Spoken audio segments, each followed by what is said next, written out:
Was Donald Trump's rise a fluke? But descending on the golden escalator to a crowd of interested onlookers, real estate magnate turned reality television star Donald J. Trump was riding to his destiny back in 2015.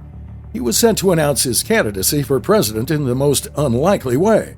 His announcement, in which he claimed that Mexico was not sending us their best immigrants, but instead had been flooding our country with drugs, rapists, and an assortment of other less-than-savory individuals, was the most unconventional presidential announcement speech in history.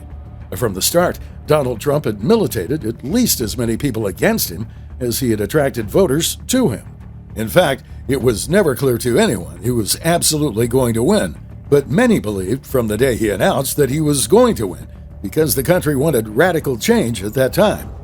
Reports from around that time suggest that Donald Trump himself was skeptical he'd win. The soon-to-be 45th president was instead angling for a sweetheart business deal with Roger Ailes to create an alternate right-wing news network to rival Fox News. According to one report, on election night in 2016, as votes were being counted, Trump and his family sat in stunned silence as he was declared the winner. He had won the election in 2016 by cracking the trumped-up blue wall and rejiggering the electoral map just enough to put him over the edge. Trump lost the popular vote. He won the electoral vote, 302 to Hillary Clinton's 227 to be precise. But Donald Trump was so unprepared to assume the presidency that he had never once taken seriously his transition team. Those teams are vital in any new administration because that's where you get your staff, at least for the first couple of years that a president is in office. The sooner one gets the infrastructure established for the transition team, the more likely that a president will have success early on in their tenure. In a move that would come to mar his administration for its entire duration, Donald Trump had gutted funding for the transition team in 2016 and had placed a man in charge of it, Chris Christie, with whom he had no intention of relying upon. For Trump's presidency, personnel would be a critical weakness that he's rarely able to overcome, and there's no indication that he's fully come to terms with just how weak he is in choosing personnel to serve him in government. And that should concern any Republican looking to him as their nominee in 2024. Although if Trump himself didn't really think he'd win in 2016, it shouldn't surprise anyone that the brash Manhattan real estate magnate was completely disinterested in the details of preparing to govern after winning. Despite himself, though, Donald Trump did win. And while Trump's rise may have been a bit of a fluke, the rise of the movement that catapulted him into office certainly was not. Donald Trump was a master showman. As such, he understood how to tap into popular feelings and use them to propel him forward. Trump had glommed onto concerns and grievances by many blue-collar and middle-class Americans who were becoming increasingly disenchanted with the direction of the country, and the fact that neither political party appeared to be listening to them. Trump told this group that he was their champion. He was correct. After having been defeated for so long by forces outside of their own control, Donald Trump would become their avatar as the head of government and ensure that this group finally got what was theirs. In that way, then, Trump's rise was very easily anticipated.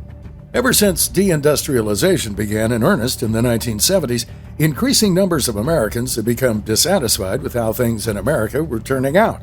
And not just for them, but for their family, their neighbors, and their communities. If not Trump, it would have been someone else. Yet, unlike most other politicians, Donald Trump was the only person to run for high office who was not only untainted by the previous set of political dogmas and battles, but he was a celebrity independent of politics. Trump had been a fixture in most Americans' lives since the 1980s. His divorce from his first wife, Ivana, was bigger than most royal weddings.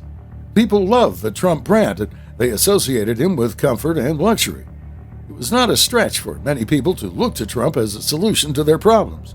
His campaign's theme of Make America Great Again and America First made it all the easier for these disaffected voters to find love for a candidate in their hearts again. As Lenin is rumored to have said of revolutionary Russia, the power was running in the streets, waiting to be picked up.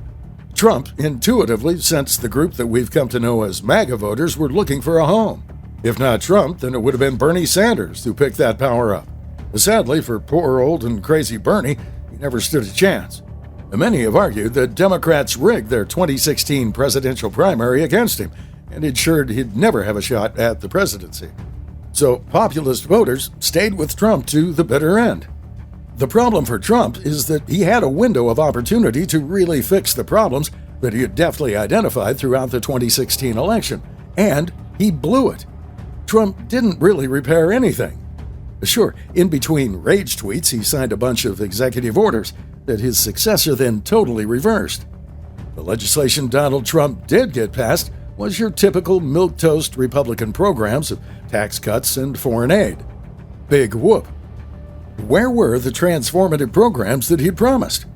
By 2018, his presence in power turned off a great many voters who came out against Trump-backed Republican candidates in droves.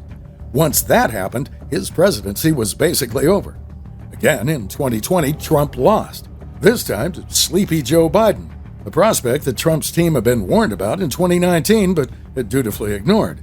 Just when everyone thought the GOP could make a comeback in 2022, it lost bigly again, because in many cases it embraced too much of the Trumpian style and rhetoric. Trump is an enigma in American politics. He says many things that don't match either political party's orthodoxy, although Trump is believed by his base. What's more, despite his eccentricities, he did much good as president. Was he a fluke? Not quite. Trump clearly tapped into a zeitgeist that had linked the minds of many Americans of a certain socioeconomic background on a subconscious level. Can Trump capture lightning in a bottle for a second time? Even if he wins the GOP primary, he now has thoroughly alienated many moderate voters who had voted for him, with reservations, in 2016. Thus, in a general election, it's doubtful that Donald Trump could win, for the same reasons that he is likely, at this rate, to win the primary election.